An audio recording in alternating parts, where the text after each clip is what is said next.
Friends, आज के इस वीडियो में मैं आपको ये बताने जा रहा हूँ कि कैसे आप अपने Poco C61 Android mobile phone में अगर आपके मोबाइल से कॉल करते समय अगर आवाज नहीं जाती है तो इस प्रॉब्लम को आप सॉल्व कैसे कर सकते हैं। आज की इस वीडियो में मैं आपको डिटेल में जानकारी देने वाला हूँ। तो चलिए यहाँ पे वीडियो को हम स्टार्ट कर लेते हैं। देखिए दोस्तों, सबसे पहले आपको अपने फोन को एक बार ना रिबूट कर लेना है, ठीक है। अगला काम ये करना है कि आपके मोबाइल फोन में फाइल का ऐप होता है, इस फाइल का ऐप को ओपन करना है। इसमें आपको नीचे ऐप्स का ये वाला ऑप्शन टैप करना है। अगले पेज में सबसे ऊपर सिस्टम ऐप जो लिखा हुआ है इसे टैप करना है। अब आपको इस पेज में नीचे आना है और आपको ये एंड्रॉइड सिस्टम का ऑप्शन टैप करना है। अब आपको इस वाले पेज पे आपको स्टोरेज का ये ऑप्शन टैप करना है। अब आपको यहाँ पर नीचे की साइड ये क्लियर कैच का ऑप्शन ये टैप करना है। आपका पेज आते से ओके करना है, तो आपका कैच के सामने डेटा जीरो हो जाता है। अगला काम ये करना है, आपके मोबाइल फोन में जो छोटा सा माइक होता है ना, माइक को आपको हल्के हाथों से साफ करना है। होता क्या, माइक में थोड़ी बहुत धूल मट्टी जमा हो जाती है जिसके कारण हमारे मोबाइल फोन से कॉल करते समय आवाज नहीं जाती है। ध्यान रखिएगा, माइक को ना हल्के हाथों से साफ करना है, ज्यादा ताकत या दबाव नहीं लगानी है, नहीं तो माइक के अंदर के जो पार्टिकल्स होते हैं वो डैमेज हो सकते हैं। तो इसलिए ध्यान रखना है, हल्के हाथों से साफ करना है, ठीक है। अगला काम ये करना है, मोबाइल फोन का सॉफ्टवेयर आपको चेक करना है कि अपडेट है या नहीं है।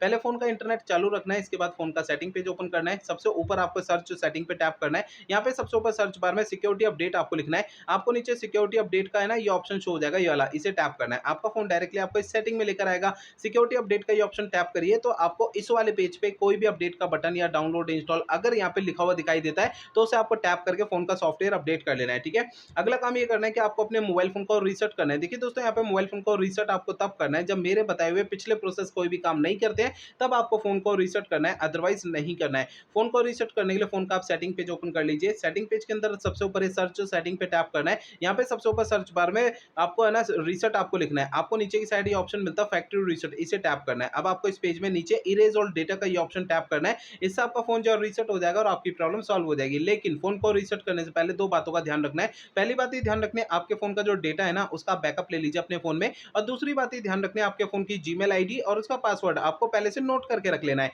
तो ये दो काम पहले करना है, उसके बाद फोन को रीसेट करना है, ठीक है। तो मेरे बताए हुए तरीकों से आपकी प्रॉब्लम सॉल्व हो जाएगी, ठीक है ना।